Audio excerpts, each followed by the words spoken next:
The Latin American revolutions of the late 18th and early 19th centuries happened on our side of the Atlantic Ocean. All right, they're south of the United States. We're talking about Mexico, Latin America being Colombia, Nicaragua, and then, of course, the big ones that we're going to be talking about will be Bolivia, Argentina, Brazil, Peru, and those areas.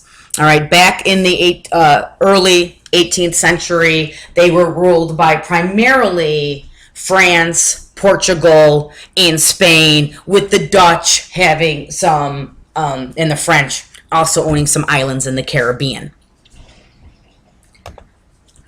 Now, the leaders of these Latin American movements were inspired by the Enlightenment, the American Revolution, and then the French Revolution. So many of these Latin American countries started to realize we can fight back too. And especially after the French Revolution, Napoleon and France was so weak that this was the time for the French colonies to fight back against the mother country, France, because he could not fight all the wars in Europe and deal with a war going on across the Atlantic Ocean. He just didn't have the money, he didn't have the supplies, he didn't have the men. He being Napoleon Bonaparte. One of the first leaders to come out was Toussaint Louverture. All right, he was a slave that was from the French colony of Haiti. He had grown up as a slave his entire life. He taught himself how to read and write, and he used that education to help fight against the French rule in his country. In Haiti, the French plantation owners made massive amounts of money off the sugar plantations. Sugar was a huge trading crop and entity during this time. People made a lot of money off the sugar plantations, and of course they were all run on the backs of slaves. Had horrible, horrible working conditions going on in Haiti, and Toussaint did not like this. In 1791, he was again self-educated, and he led a revolt. He taught other slaves how to read and write, and he used them working together as a small army, and they started to fight against the French plantation owners.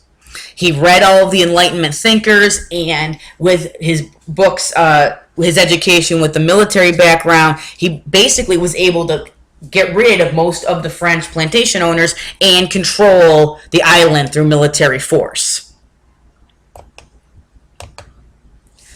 The Haitians won their freedom eventually in 1798. In 1802, Napoleon tried to send an army to Haiti to reestablish it. He wanted Haiti back because all that sugar trade meant a lot of money for his country. Napoleon needed that trading money to keep the wars going and to help the country of France. When Toussaint figured out that the French were coming, they led a guerrilla warfare and were able to gain true Haitian independence. Now, guerrilla warfare here, guys, means that they were not out in the open. They hid behind trees and buildings and rocks, and they very much fought like they were animals in the jungle, and they would do sniper hits and things like that. They didn't all line up and say, "Yo, Napoleon, we're here, we're gonna fight." They did it kind of sneaky, and this was the way that the Americans had won the American Revolution, and this was very much a new tactic on the war front for battles.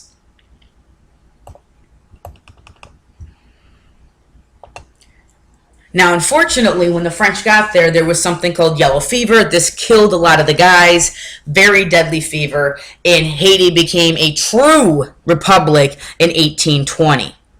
Now, Louverture was not the only freedom fighter during this time. You had another guy named Simon Bolivar. All right, he was educated Creole, and he led resistance movements against the Spanish. He wanted the Spanish out so that the Creoles could run South America, specifically Bolivia, which is named after him. That's why he's easy to remember. He was also inspired by the Enlightenment, and they called him the Liberator because he gave freedom. Liberty is freedom. And he is, today, they consider him a saint in many areas of South America. There are statues of him in almost every major city throughout South America. And as you can see from the map behind this picture of him, that he helped free most of the countries in the northwestern part of South America. In 1810, Bolivar began a series of military campaigns, and you can see on the map the countries in gray he was able to fight for independence and win.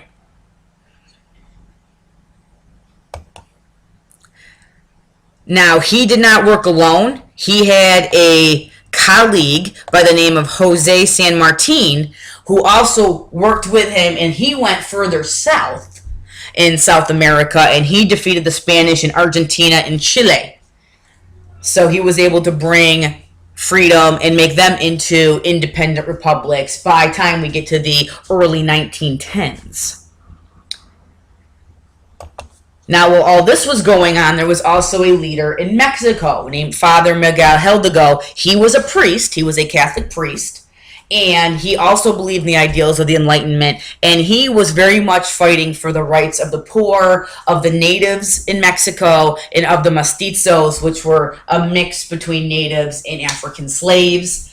They were treated like secondhand citizens, and the Father Miguel did not like this. He called for a revolution in 1810. All of the natives and the poor fought with him. There was a great battle in Mexico City where they fought the Spanish army and the Creoles. Remember, Creoles were of Spanish descent. They had all the land, they had all the money, they had all the power, so they didn't want these poor people coming up and kicking their butt. They fought on the side of the Spanish because the Spanish was keeping the Creoles in power. And during this battle, Father Hidalgo was killed. Eventually, Mexico would go on to win its independence. He is known as a freedom fighter in Mexican history. In many towns and cities, he is considered a saint in the church. And they actually will have statues of him. They will pray for him. And they celebrate his birthday as literally national holidays in Mexico today. So as you can see, the Enlightenment, all the American Revolution, the French Revolution had huge impacts all around the world, not just in their own little country. And the Latin American revolutions today, all these countries are republics. They have, democracies. Are they in the best condition? No. A lot of these governments are very corrupt.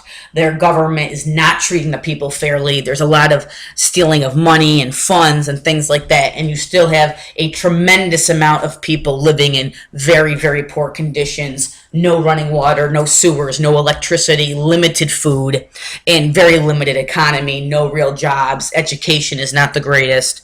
So unfortunately, even though these revolutions happened in the early 1800s, the people are still suffering. This is something that 200 years later, they have not recovered from.